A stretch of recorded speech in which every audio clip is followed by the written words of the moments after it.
कभी कभी तो उबन होने लगती है। कल जब वह जीत रही थी तो राजनीतिक महत्वाकांक्षा की बजबजाती नाली में डूबे लोग उसकी जीत को अपना हथियार बनाने लगे। ऐसी धमकियां तैरने लगीं कि बस गोल्ड आ जाने दो फिर बताते हैं तुमको।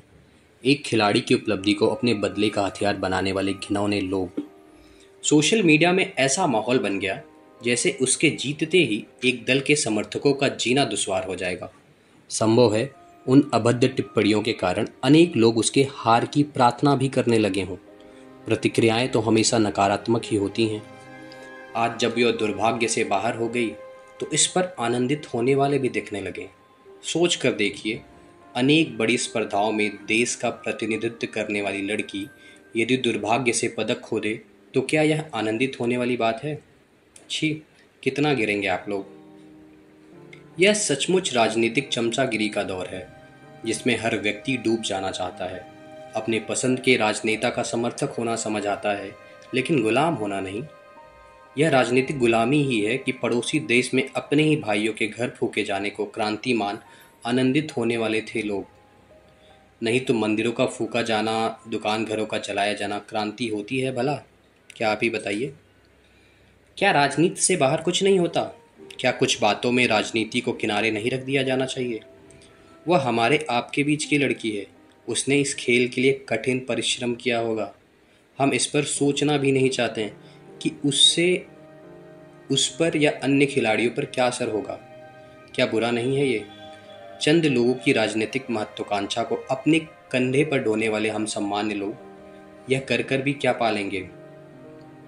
वह अपना वजन मेंटेन करने के लिए रात भर साइकिलिंग, जॉगिंग, तमाम तरह की एक्सरसाइज करती रही। अपने जीवन की सबसे बड़ी उपलब्धि उसके दरवाजे पर खड़ी उस लड़की की बेचैनी का अंदाज़ा लगाइए। अंत में उसने अपने बाल काट लिए, फिर भी वजन 150 ग्राम अधिक रहा। बाहर होने की खबर सुनकर वह बेहोश हो गई थी। हॉस्पिटल में एडमिट कराया गया।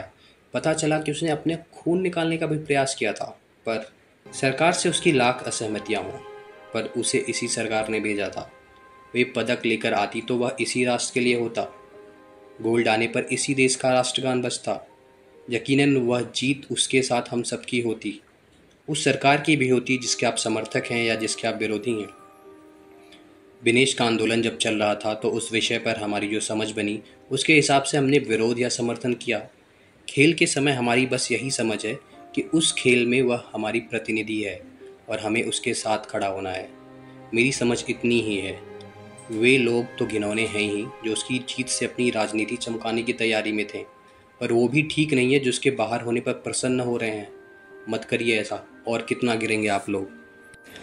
राजनीतिक लोग और राजनीतिक नेता का इतने नीचे गिरना तो एक बार समझ में आता है कि उनका एक एम्बिशन है, उनकी एक महत्वाकांक्षा है, इसलिए वो गिर रहे हैं। आप तो सामान्य लोग हैं, आपको इतना नीचे गिरकर क्या मिलेगा? जागिए और एकजुट होकर अपने देश के सम्मान के लिए काम करिए, अपने देश के सम्मान के बारे में बात करिए। जब बात इंटरनेशनल लेवल की हो तो यूनिटी दिखाइए और अपनी खुद की पॉलिटिकल ओपिनियन डेवलप करिए, उसके हिसाब से सोचिए। ये नहीं कि आप जिसको फॉलो कर रहे हैं उसी का सुर आलापने लगें आप लोग।